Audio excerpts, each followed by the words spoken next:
નમસ્કાર મિત્રો, સ્વાગત છે વિડીયોની અંદર। આજે આપણે મિત્રો માહિતી મેળવીશું કે ગુજરાત સરકારની ખેડૂતો માટે દર વર્ષે અલગ અલગ યોજનાની અંદર મિત્રો ઓનલાઈન અરજી ફોર્મ ભરવાના ચાલુ થતા હોય છે। તો મિત્રો આ વર્ષે પણ ગુજરાત સરકારની ખેડૂતો માટે એક નવી યોજના ચાલુ થઈ ગયેલી છે। જે યોજનાની અંદર વાત કરીએ તો બોરવેલ બનાવવા માટે મિત્રો સબસિડી યોજના, અને હાલના સમયમાં મિત્રો આ યોજનાની અંદર ઓનલાઈન અરજી ફોર્મ ભરવાના ચાલુ છે।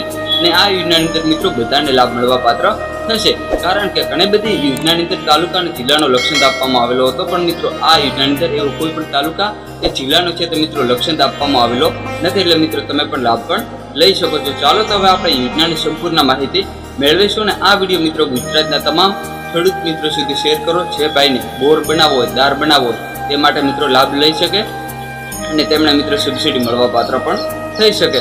ચાલો તો હવે આપણે યોજનાની શરૂઆત કરીએ। મિત્રો બોરવેલ સબસિડી યોજના એટલે કે બોર બનાવવા માટે મિત્રો સરકાર તરફથી તમને છે તે 50,000ની સહાય મળવા પાત્ર થશે।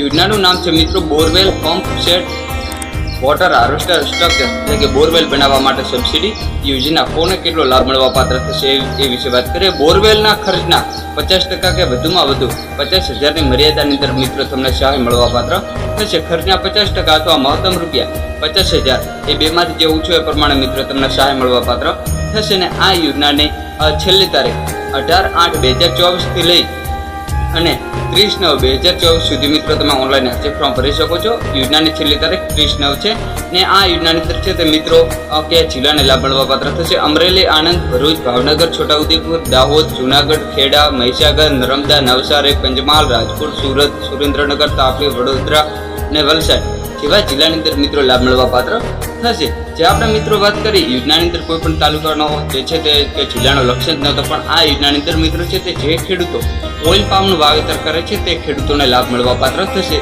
એવા ખેડૂતો કે જે ખેડૂતો છે તે મિત્રો ઓઇલ પામનું વાવેતર કરે છે, જે આપણે જિલ્લાઓનું નામ લીધું તે જિલ્લાઓ છે તે મિત્રો ફોર્મની અંદર દર્શાવવામાં આવ્યા છે, પણ મિત્રો જે છે તે તાલુકાનો લક્ષ્યાંક કે જિલ્લાનો લક્ષ્યાંક આપવામાં આવેલો નથી કે આ સમય પૂરતા આ જિલ્લા કે આ સમય પૂરતા આ જિલ્લા। મિત્રો જે જિલ્લા છે તેટલા જિલ્લાઓની અંદર મિત્રો ફોર્મ ભરી શકશો, બાકીના જિલ્લાઓની અંદર ફોર્મ હાલના સમયમાં નહીં ભરાય।